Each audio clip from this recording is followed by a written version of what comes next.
অনেকগুলো দিন পরে অবশেষে বাড়িতে এসে পৌঁছতে পেরেছি। এতদিন বাসায় তো থাকতে পারিনি, সেই কারফিউ যেদিন দিয়েছিল তারপর থেকে বাড়ি ছাড়া। আওয়ামী লীগের যে গুন্ডাপান্ডারা ছিল এবং এই যে পুলিশ লীগের যে হানাদার বাহিনী, এই খুনি বাহিনীর কারণে বাড়িতে থাকা সম্ভব হয়নি। আমাদের অনেক সহযোদ্ধা এই আন্দোলনে শহীদ হয়েছেন, তাদেরকে মেরে ফেলা হয়েছে, হত্যা করা হয়েছে।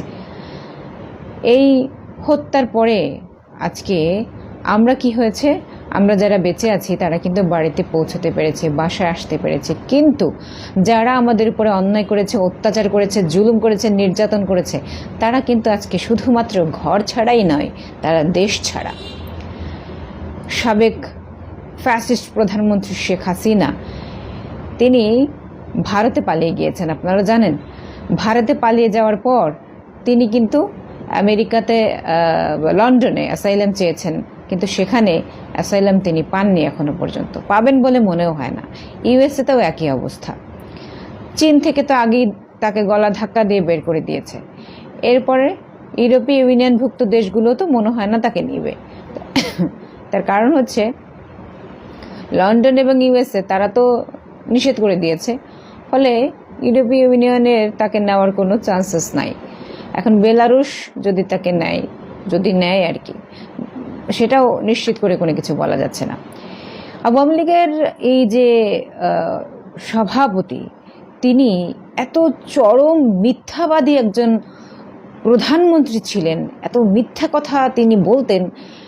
আসলে কি ফ্যাসিবাদ তো মিথ্যার উপরে টিকে থাকে, মিথ্যে ছাড়া ফ্যাসিবাদ এগোতে পারে না, টিকতে পারে না। ফলে এই মিথ্যের উপর দাঁড়িয়েই তিনি তার রাষ্ট্র ক্ষমতাটাকে কুক্ষিগত করে রেখেছিলেন এবং পদে পদে প্রত্যেকটি সময়ে তিনি জনগণের সঙ্গে মিথ্যাচার করে গিয়েছেন। তিনি বলেছেন যে আমাকে যদি জনগণ ক্ষমতায় রাখে তাহলে আমি থাকতে পারি, অথচ তিনি ভোট ডাকাতে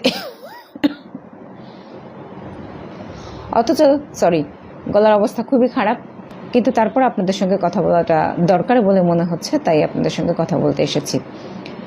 তো এনিওয়ে, যা বলছিলাম, তো তিনি ভোট ডাকাতি করেছেন, জনগণের ভোটের অধিকার কেড়ে নিয়েছেন, নানা কিছু করে তারপরে কিন্তু ক্ষমতায় থেকেছেন। অথচ বিপরীতে তিনি বলতেন যে আসলে তার ক্ষমতায় থাকার কোনো ইচ্ছে নেই। কিন্তু এই যে চলে যাওয়ার পরে, পালিয়ে যাওয়ার আগ মুহূর্ত পর্যন্ত তিনি আরও বেশি দমন পীড়ন করে ক্ষমতায় থাকতে চেয়েছিলেন, যেটা বিভিন্ন পত্রপত্রিকাতে প্রকাশিত হয়েছে।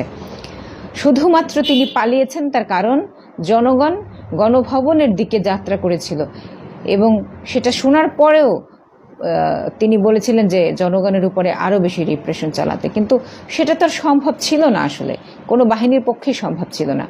কিন্তু তারপরেও তিনি সেই নির্দেশ দিয়েছিলেন। কত বড় ফ্যাসিস্ট, কত বড় অত্যাচারী একজন শাসক বাংলাদেশের শাসন ক্ষমতায় বসেছিল, সেটা শেখ হাসিনাকে না দেখলে আসলে কোনোভাবেই কেউ আন্দাজ করতে পারবে না।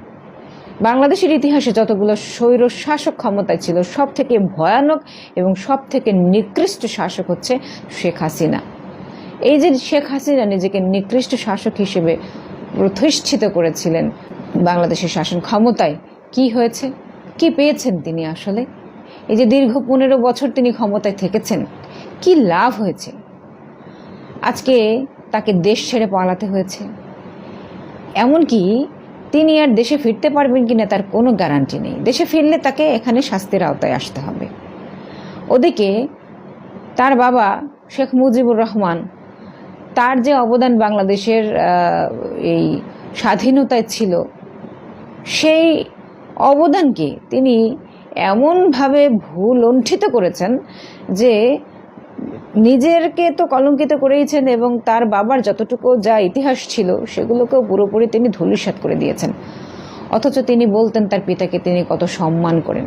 পিতাকে যদি তিনি আসলে সম্মানই করতেন তাহলে তার পক্ষে এই ধরনের নিকৃষ্ট জঘন্যতম কাজ কোনোভাবেই করা সম্ভব হতো না। তিনি তো ডুবেইছেন, সাথে তার পিতাকে নিয়ে ডুবেছেন।